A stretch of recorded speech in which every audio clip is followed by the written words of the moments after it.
السلام عليكم ورحمة الله وبركاته. بسم الله الرحمن الرحيم. موضوعنا اليوم عكس اتجاه دوران محرك الغسالة. يعني محرك الغسالة كيف بدنا ندوره يمين ويسار نعكس الاتجاه تبعه.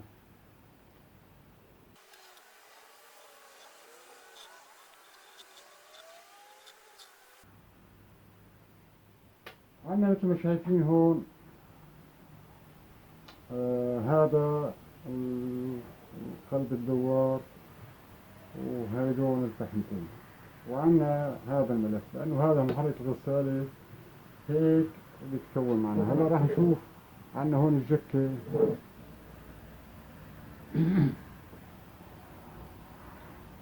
إذا لاحظنا هون عندنا الجكة أو الفيشة، يعني هي مكونة من 6 أسلاك: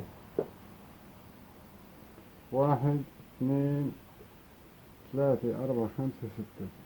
هذول طبعا نحن شرحناهم في موضوع وحكينا فيهم أكثر من فيديو. هلا هذول آخر 2 هذول خاصين بالسنسر هذا اللي هون، هذول ما لنا شغل فيهم حاليا. يبقى عندنا 2 جايين من الفحمات، هاي فحمين وهي فحمين، واثنين جايين من الملفات. فإذا عندنا طرفين فحمات وطرفين ملفات. هذا باختصار يعني هيك. وهون أنا يعني حكينا ذكرنا هذا التذكير مشان نقارنه بالرسم اللي هو عندنا طرفين فحمات وطرفين ملف. طبعا عندنا الملف عبارة عن مخدتين، هي مخدة وفي مقابل مخدة ثانية، مخدتين بيطلع منهم طرفين. هلا نحن لحتى نشغله عن طريق مفتاح، بدنا نشغله نحن عن طريق مفتاح نعكس دوران وهيك وهيك هيك وهيك. هلا أول شي خلينا نعمل تيست صغير، خلينا نجربه. هلا أنا مبدئيا راح أدوره على 12 فولت لحتى يكون الدوران بطيء شوي. خلينا ناخذ هي السالب، أي طرف طيب هذا سالب، وهذا موجب 12 فولت، موجب 12 فولت، هاي 12 فولت، هاي 12 فولت.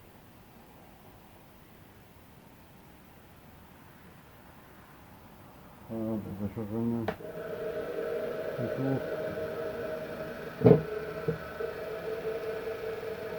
شوف إنه دار كيف دورانه مبين واضح. هيك عم يدور هيك. حاولنا إيقافه ونسمى نشوف كيف دار. هلا بالعكس، هلا عم يدور بالعكس. لو أوقفناه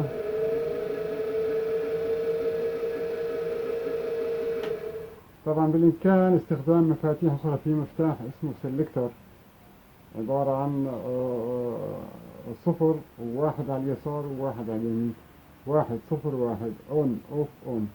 وفي يعني هذول المفاتيح أشكال عديدة مختلفة. المهم نحن هذا كيف بدنا نوصله، هذا اللي بيهمنا هلا، كيف بدنا نوصله لحتى يشتغل معنا بهاي الطريقة. مثل ما حكينا عندنا هون طرف 2 3 4 اللي هن هذول الأسلاك الأربع. إذا قلنا عندنا هون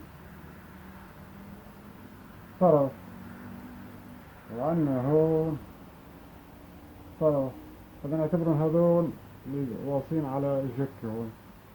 وعندنا أيضا من الملف نازل طرف، ومن طرف الملف الثاني نازل طرف. صار عندنا 1 2 3 4، صار عندنا 4 أطراف. الآن عندنا هذا المفتاح أو السلكتر أو سميه ما شئت، خلينا نرسمه على الشكل التالي. عبارة عن صندوق تماسات فيه نقطتين في المنتصف ونقطتين على كل طرف. يعني هو مبدأ عمله معروف، اما بيوصل هي وهي او هي وهي، يعني اللي بالنص انه مشترك وبتقلب بين بين هذون وبين هذون. طيب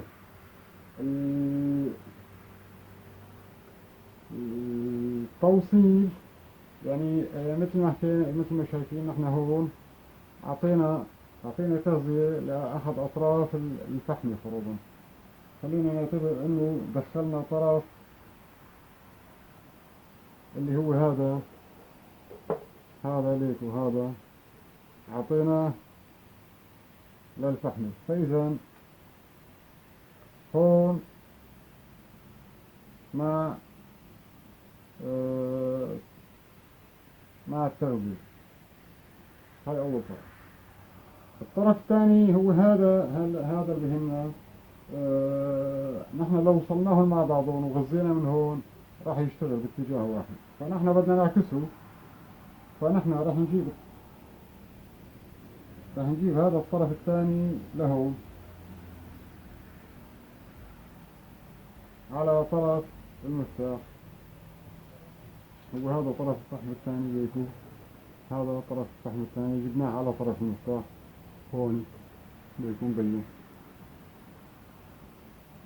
الآن طرف المنتصف،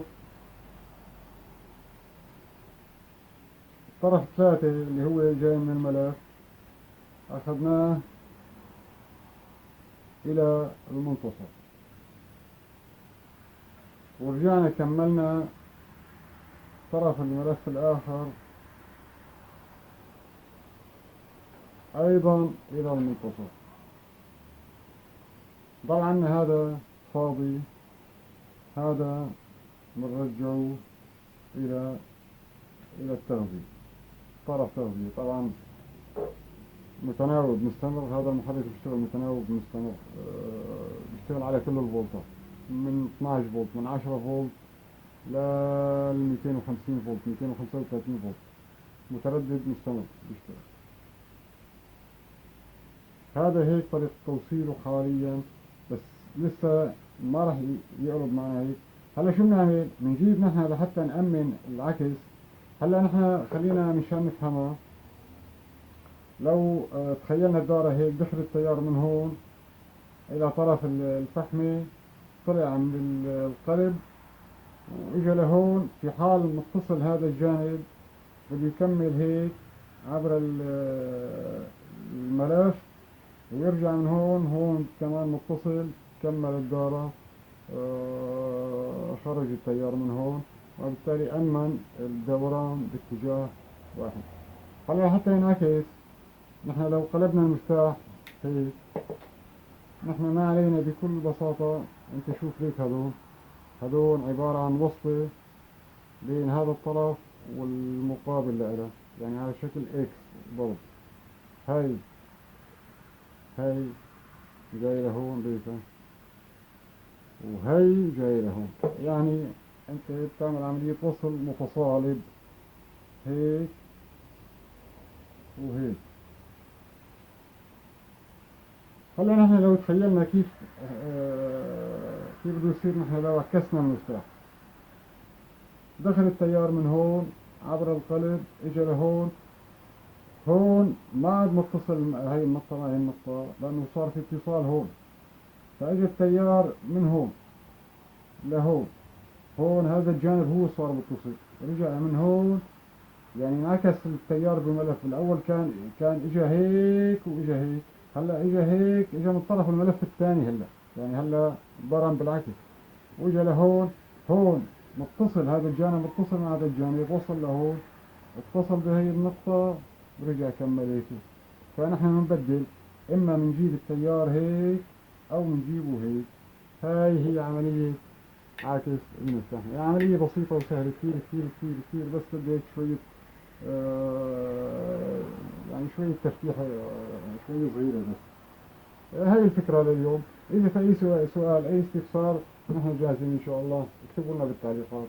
السلام عليكم ورحمة الله وبركاته.